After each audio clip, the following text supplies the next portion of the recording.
Share holder रहे। आपको ना पता हो तो बता दूं, उस कंपनी का नाम था बैकऑप्स, बंद हो गई। उसके बाद वो एक कंपनी में कंसल्टेंट रहे, उस कंपनी का नाम था मॉनिटर, बंद हो गई। उसके बाद वो कांग्रेस पार्टी का अघोषित नेतृत्व 2014 में संभाले, 44 सीटों पे आ गए, दुकान बंद हो गई। 2019 में प्रत्यक्ष अध्यक्ष पद संभाले, मुख्य विपक्षी दल के लायक बहुमत नहीं मिला, और तो और आपकी खानदानी सीट भी हार गए। तो मुझे लगता है हमारे नेता वो हैं जिनका नेतृत्व आया और बीजेपी अपने सर्वकालीन सर्वश्रेष्ठ प्रदर्शन पे खड़ी है, और एक दूसरे वो हैं जो मैं पूरी बात कर रहा हूं।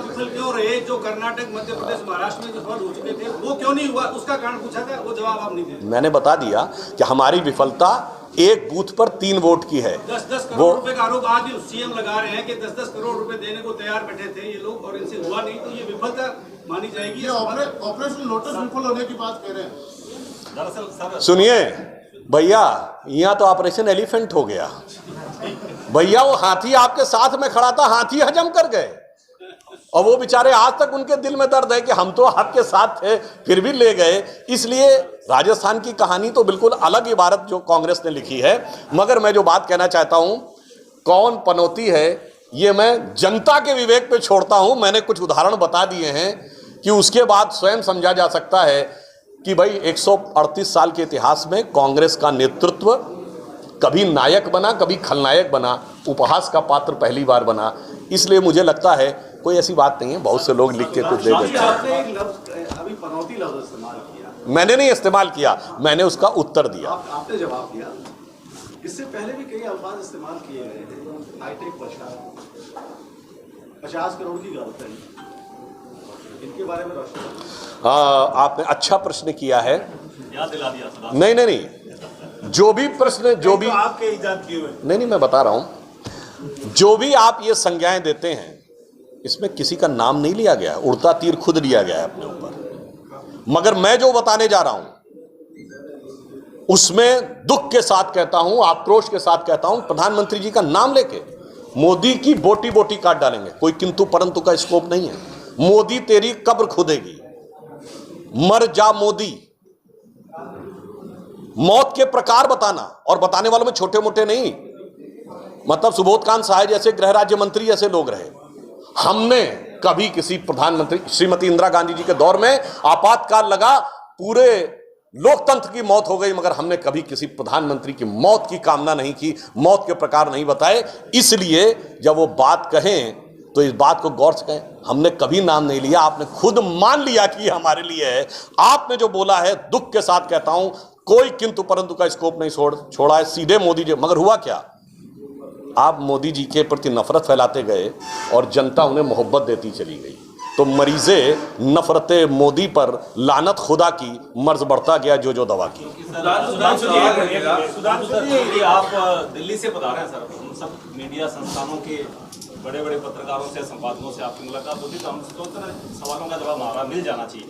आपने शुरुआत में कहा कि राहुल गांधी ने 10 तक की गिनती बोली, किसानों के कर्ज माफी की बात की, और एक बात आपने और बोली कि वो मुख्यमंत्री को बदल नहीं पाए, इतनी विवश राहुल गांधी रहे। निश्चित रूप से कांग्रेस मुख्यमंत्री को बहुत सी आवाजें आने के बाद में भी बदल नहीं पाई, कंट्रोल नहीं कर पाई। बीजेपी घोषित भी नहीं कर पाई चेहरा। आपके आजू बाजू बैठे हुए तमाम जो लोग हैं चाहते हैं कि वसुंधरा जी चेहरा हो या कोई और चेहरा हो, चेहरे पे आपके भी स्माइल आई है, तो क्यों नहीं आप इसको भुना पा रहे हैं कि पार्टी में मुख्यमंत्री का चेहरा घोषित करके मतदाताओं मोदी जी से प्यार करते तो वसुंधरा जी से भी करते हैं राजस्थान। देखिए, आपने चेहरे की बात कही, तो पार्टी रणनीति के अनुसार समय समय पर किसी राज्य में चेहरा घोषित करके चुनाव लड़ती, कभी नहीं। 2003 के चुनाव में जो वसुंधरा जी यहाँ प्रोजेक्ट होकर चुनाव लड़ी थी, हमने मध्य प्रदेश और राजस्थान में घोषित किया था, छत्तीसगढ़ में घोषित नहीं किया था। 2017 में उत्तर प्रदेश में योगी जी घोषित नहीं थे। परंतु जो चेहरे का सवाल है, उसमें एक मामले में बहुत मजेदार सवाल है साहब। एक चेहरा यहाँ है, 2018 के चुनाव में पुष्कर में, इसी राजस्थान में, अपना गोत्र तक बताए थे, ठीक। और दक्षिण भारत में चेहरा है हिंदू धर्म का समूल नाश, ठीक। तो ये चेहरे में इतने चेहरे लग जाते हैं कि वहां चेहरे को समझना मुश्किल होता है। अब बताइए, वहां ये कहे थे और आज क्या कहते हैं, जातिगत जनगणना चाहिए। ये वही पार्टी है ना जो कहती थी जात पे ना पात पे, इंदिरा जी की बात पे मोहर लगेगी हाथ पे। आज पिछले चुनाव में नारा चला था सर, वसुंधरा तेरी खैर नहीं, मोदी तुझसे बैर नहीं। नहीं, ये नारा तो लोगों की कल्पना में था, ऐसा किसी प्रकार का ना हमारे यहाँ किसी से बैर है। हमारे यहाँ सब वसुंधरा जी राजस्थान की वरिष्ठ नेता हैं, सबसे वरिष्ठ नेता हैं, उनके नेतृत्व में 2 बार सरकार चली और उनका पूरा मान सम्मान है, हर पोस्टर में आपको दिखाई पड़ती है। हमारे यहाँ किसी प्रकार की समस्या नहीं है, समस्या वहाँ है। सुनिए, आपने देखा एक फोटो जारी की गई जिसमें अशोक गहलोत और ये सचिन पायलट जी बैठे हैं, वीडियो तक नहीं जारी कर पाए, कह रहे हैं बड़ा सामंजस्य है। और मैं एक और, आप प्रबुद्ध पत्रकार हैं तो आपके लिए फूड फॉर थॉट छोड़ता हूं। सुना सोनिया गांधी जी जयपुर आई थी क्योंकि दिल्ली में पोल्यूशन बहुत था, आबो हवा अच्छी नहीं थी। अब अगर आबो हवा के लिए जाना था तो शिमला भी जा सकती थी, जहां प्रियंका गांधी का घर भी है, कश्मीर भी जा सकती थी। ऐसा तो नहीं कि जयपुर में जो सियासी आबो हवा अंदर की गड़बड़ थी उसका समाधान करने के लिए, सीधे आने से बचने के लिए ये कहा गया कि आबो हवा से बचने के लिए आए हैं। मुझे लगता है इसमें कुछ जयपुर की या राजस्थान की सियासी आबो हवा का विरोध है। जब आप प्रधानमंत्री को लेकर प्रधानमंत्री बात करता हूँ, मैं 1985 की बात करता हूँ और मैं शायद 2-3 साल का धर्म के नाम पर राजनीति या राजनीति के नाम पर धर्म को समझ नहीं पाया हूँ तक। आप जिस रामलला की बात कर रहे हैं, 22 जनवरी मंदिर की बात कर रहे हैं और कहीं ना कहीं कांग्रेस को विरोधी बता रहे हैं। ठीक है, सारी बातें कांग्रेस ने कही होगी, आप राजनीतिक पार्टी नहीं कहते होंगे, लेकिन 1985 में तत्कालीन प्रधानमंत्री राजीव गांधी थे जिन्होंने विश्व हिंदू परिषद और दूसरे हिंदूवादी संगठनों को इस बात के लिए जब उन्होंने अनुमति मांगी, पूजन के लिए अनुमति देने वाला कांग्रेस का प्रधानमंत्री था, उस स्थल पर एक अभियान चलाया था हिंदूवादी संगठनों ने। रामलला जब उस वक्त थी उस स्थल पर पूजन के लिए, तो सबसे पहले राजीव गांधी था जिसने ये पूजन के लिए अनुमति देने की बात कही। उस बात को कभी बीजेपी के नेता क्यों नहीं? आपको मैं पूरा इतिहास बता देता हूँ। 22-23 दिसंबर 1949 की रात को श्री रामलला प्रकट हुए और कांग्रेस की तत्कालीन सरकार में यूपी के मुख्यमंत्री गोविंद बल्लभ पंत ने कहा कि मूर्तियां हटा दो। तत्कालीन डीएम ने मुख्यमंत्री का आदेश मानने से मना कर दिया। और ये मैं इसलिए बता रहा हूं क्योंकि संविधान 26 जनवरी 50 को लागू हुआ है, ये दिसंबर 49 की बात है, तब तक चीफ मिनिस्टर की पावर डिफाइंड नहीं थी, ब्रिटिश टाइम का रूल चल रहा था। तो कांग्रेस के मुख्यमंत्री स्वयं गए हटवाने के लिए और पुराने आर्काइव्स में चेक कर लीजिएगा, अखबारों ने जानते क्या लिखा, चीफ मिनिस्टर अंडर अरेस्ट, क्योंकि डीएम ने यह कह दिया कि आप सर्किट हाउस से बाहर नहीं जाएंगे, व्यवस्था का खतरा है। दूसरा, 12 साल की मियाद होती है टाइटल सूट में। 49 दिसंबर से लेकर 61 दिसंबर तक मुस्लिम पक्ष पैरोकारी नहीं था, उसको समझाया गया कि तुम पैरोकार बनो। 11 दिन रह गए थे 12 साल पूरा होने में, तब ये हुआ। अब आप उसके बाद आप आइए, जो आपने बात कही 1986 में जब ताला खुला तो अदालत ने खुलवाया।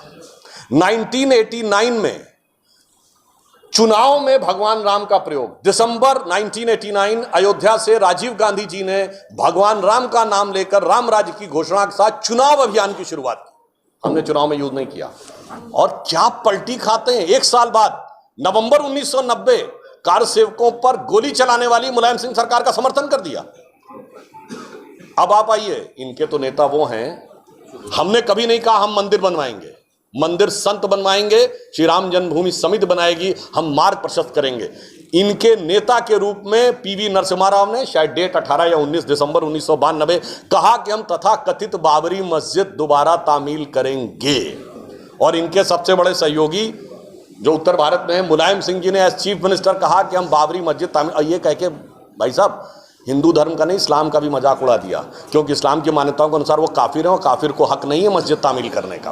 अब दूसरी बात सुनिए जनाब, उतना ही नहीं हुआ, इनके नेता वकील का चोला ओढ़ के खड़े हुए जाके, और ये तक बोला है कपिल सिब्बल जी, अब तो चले गए दूसरी पार्टी में, कि 2019 के बाद ले जाओ जजमेंट। साहब कितना रोकने की कोशिश की, मगर स्थिति क्या हुई है वही जो राम रचि राखा, को करी तर्क बढ़ावे शाखा। ये भी आपने बहुत अच्छा सवाल किया है। फेवरेट सवाल हो रहा है सर। नहीं देखिए, बताता हूं मुस्लिम समाज के साथ क्या हुआ। हमने ईमानदारी से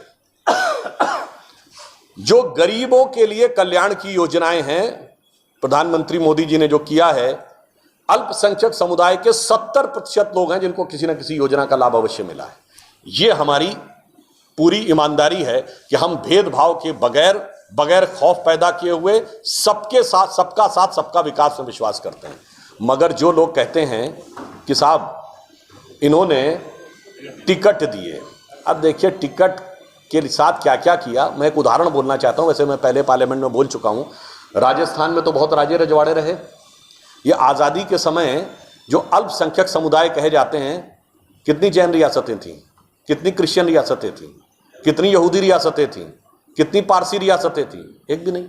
इक्का दुक्का सिख रियासतें थीं, महाराजा पटियाला वगैरह छोड़ दें, और लाइन लगा के मुस्लिम रियासतें थीं। नवाब पटौदी, नवाब भोपाल, जूनागढ़ के नवाब, लखनऊ के नवाब, भोपाल के नवाब, हैदराबाद के निजाम। और फिर क्या हो गया भाई?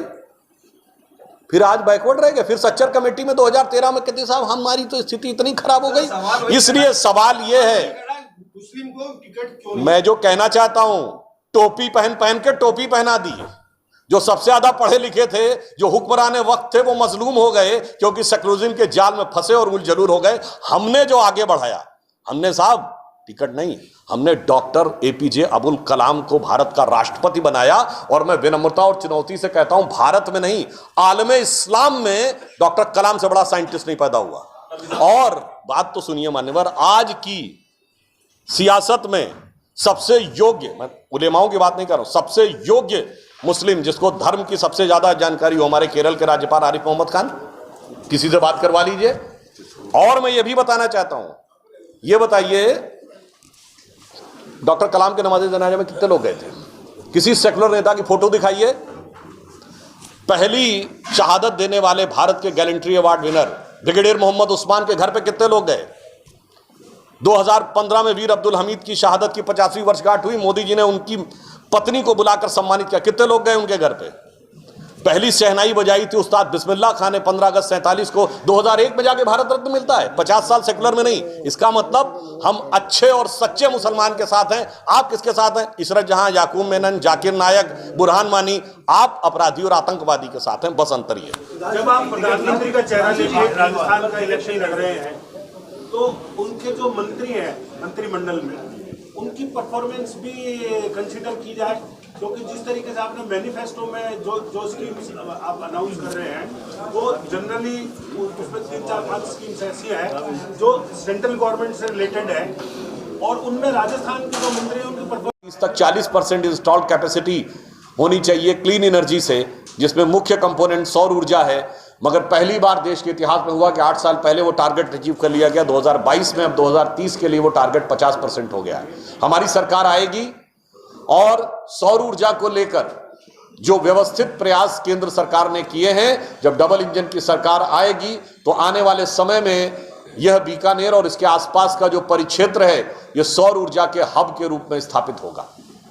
आप सभी को ध्यान है कि अमृतसर से लेकर जामनगर तक का एक्सप्रेसवे, जिसके लिए 24,000 करोड़ रुपए की स्वीकृति भारत सरकार ने की है, वह एक्सप्रेसवे बनने के बाद निश्चित रूप से वो विकास का एक नया एक्सप्रेसवे होगा। और उसमें भी जमीनों के अलॉटमेंट और जो तकनीकी गतिविधियां आवश्यक हैं, वो हमारी सरकार आने के बाद बहुत ही तेज गति से होगी। और यहां पर जमीनों की अवेलेबिलिटी तो नहीं है, मगर रॉयल्टी की चर्चा बहुत है, और उस रॉयल्टी की चर्चा का भी समाधान हमारी सरकार आने के बाद बिल्कुल प्रभावी रूप से होगा। और जो जो लोग इसमें दोषी हैं, निश्चित रूप से उनके बारे में भी उचित कार्रवाई होगी। और मैं एक और बात कहना चाहता हूं, मुझे बरबस याद आता है 2018 के चुनाव में भी हम यहां आए थे। अभी आपने देखा राहुल गांधी जी भारत माता के ऊपर भी कमेंट किए हैं कि भारत माता की जय क्यों लगाया जाता है। और जब हम बीकानेर में खड़े हैं तो और भी याद आ जाता है, बीडी कल्ला जी ही वो कांग्रेस के नेता हैं जिनका पिछले चुनाव में आपको याद हो कि जब कार्यकर्ता भारत माता की जय लगाने लगे थे तो झिड़क के हाथ दबा दिया था और कहे थे नहीं नहीं नहीं सोनिया गांधी जिंदाबाद लगाओ। मगर साहब ये तो 2018 था। 2023 में तो गजब का दृश्य दिखा जब कांग्रेस के एक नेता ने कहा सोनिया गांधी राहुल गांधी जिंदाबाद मत लगाओ, अशोक गहलोत जिंदाबाद लगाओ। मेरे विचार से ऐसे ऐसे अद्भुत दृश्य जो इस सरकार के दौर में राजस्थान की जनता ने देखे हैं वो भारत की राजनीति में अभूतपूर्व हैं कि कोई पार्टी जिस व्यक्ति को अपना राष्ट्रीय अध्यक्ष बनाने जा रही थी वो बागी हो गया, अशोक गहलोत जी। ऐसा उदाहरण आपको भारत की राजनीति में नहीं मिलेगा कि प्रदेश अध्यक्ष कांग्रेस के डोटासरा जी भी बागी खेमे में माने गए, विधानसभा अध्यक्ष सीपी जोशी भी बागी खेमे में माने गए, और जो केंद्र से आए थे पर्यवेक्षक बन के अशोक माकन जी, आपको याद हो, अजय माकन जी, उनका वो वीडियो आपको याद होगा कि उन्होंने कहा विधायक हमसे मिलने नहीं आए, मैं जाके हाईकमान को रिपोर्ट करूंगा, मतलब बड़े बेआबरू होकर तेरे कूचे से हम निकले। वो हालत दिखाई पड़ी, इसीलिए प्रदेश की जनता को वो सहना पड़ा। कि मैं कहना चाहता हूं कि ये जो विचार था भारत माता की जय वाला, उसकी शुरुआत पिछले चुनाव में दिखी थी और उसकी पराकाष्ठा राहुल गांधी के उस बयान में दिख रही है। मैं ये भी कहना चाहता हूं कि सबसे दुखद बात यह है कि राजस्थान में कभी सांप्रदायिकता का वातावरण ऐसा नहीं था, कट्टरपंथी जिहादी ताकतें कभी इतनी प्रबल और सबल नहीं थी जो इस कांग्रेस सरकार ने करके दिखाया है। पीएफआई को रैली निकालने की परमिशन देना हो, जयपुर ब्लास्ट में गजब जादूगरी है साहब, कि निचली कोर्ट से फांसी की सजा हो जाए और ऊपर के कोर्ट से सब बरी हो जाएं। ऐसी गजब की पैरवी आपने कभी नहीं देखी होगी जो इन्होंने करके दिखाया। इसलिए राष्ट्रीय सुरक्षा और राजस्थान की जनता के जान और माल की कीमत के ऊपर भी राजनीति करने का प्रयास करना बहुत दुखद है। और मैं ये भी कहना चाहता हूं, इनकी राजनीति कैसी है, याद करिए अशोक गहलोत जी ने क्या कहा था कि राजस्थान को, जयपुर में बोले थे, घूंघट मुक्त कर देंगे, बोले थे ना, मगर जैसे ही दूसरी चीज आती है तो कहते हैं घूंघट तो मुक्त होना चाहिए, बुर्का युक्त होना चाहिए। मतलब महिलाओं के प्रति विचार में कैसी कलाबाजी खाई जाती है, ये अगर देखना हो तो राजस्थान में कांग्रेस की सरकार के स्टैंड से देखना चाहिए। और मैं एक और बिंदु ये कहना चाहता हूं कि मैं कांग्रेस पार्टी से साफ कहना चाहता हूं कि जो कुछ आप कर रहे हैं यहां, चाहे पीएफआई को रैली दिखाना हो, कन्हैयालाल साहू जी की हत्या हुई और उनके लोगों के ऊपर वो सख्ती नहीं दिखी, अगर समय रहते सख्ती होती तो ये हालात नहीं होते। मगर ये सब एक कोई अलग अलग घटनाएं नहीं है, ये एक व्यवस्थित सोच का नतीजा है जो इस तथाकथित इंडिया गठबंधन के सबसे बड़े सहयोगियों में से एक बाकायदा एक कॉन्फ्रेंस करते हैं, बयान नहीं है कि जबान फिसल गई बोल दिया, कॉन्फ्रेंस करते हैं इरेडिकेशन ऑफ सनातन धर्म, यानी हिंदू धर्म का समूल नाश। इस प्रकार की बात जो कहते हैं वो व्यवस्थित सोच है जो भारतीय संस्कृति को ध्वस्त करने के लिए कांग्रेस और उनके सहयोगी, अभी उत्तर भारत में दूसरे बड़े सहयोगी ने देखा कि लक्ष्मी माता के लिए किस प्रकार की आपत्तिजनक बात कही, और हमसे कहते हैं मुद्दे की बात मत करिए। साहब जयपुर में रैली हुई थी 4 साल पहले, विषय क्या था, महंगाई, और राहुल गांधी ने 10 मिनट हिंदुत्व में भाषण दिया था। और महंगाई की दृष्टि से भी मैं कह देना चाहता हूं, अभी पिछले हफ्ते जो महंगाई की दर आई है पहली बार 5% से कम हो गई, 4.87% है। हाँ, राजस्थान में जरूर 6.7% है, यानी देश की औसत महंगाई से 1.5 गुना अधिक राज्यवार महंगाई के आंकड़ों में यह है। अंत में मैं ये कहना चाहता हूं, आज देवोत्थान एकादशी का पर्व है। माना जाता है कि देवता जागृत होते हैं, शयन से उठते हैं। भगवान खाटू श्याम जी का भी जन्मोत्सव माना जाता है आज। तो मैं इस पर्व पर आप सभी को बधाई देता हूं और राजस्थान की जनता से भी बधाई देता हूं, और मुझे पूर्ण विश्वास है कि अब वो देवता उठ गए हैं। और एक फैक्ट भी आप लोगों को बता देना चाहता हूं जिनको न ध्यान हो, कि श्री राम जन्मभूमि का शिलान्यास जब 9 नवंबर 1989 को हुआ था तो आज ही का दिन था, देवोत्थानी एकादशी थी। जो पहली कार सेवा हुई वो भयानक वाली कार सेवा जिसमें गोलियां चली, जिसका प्रसिद्ध वाक्य था परिंदा नहीं पर मार पाएगा, 30 अक्टूबर 1990, वो भी आज ही का दिन था, देवोत्थानी एकादशी थी। और ये संयोग मानिए या दैव योग मानिए कि 9 नवंबर 2019 को जिस दिन जजमेंट आया है सुप्रीम कोर्ट का, उस दिन 8 और 9 नवंबर को भी देवोत्थानी एकादशी थी। तो मैं मानता हूं कि अब भारत की जनता के अंदर का देवत्व जग रहा है, वो उठ रहा है, और एक नए विकास की इबारत जो प्रधानमंत्री श्री नरेंद्र मोदी जी के नेतृत्व में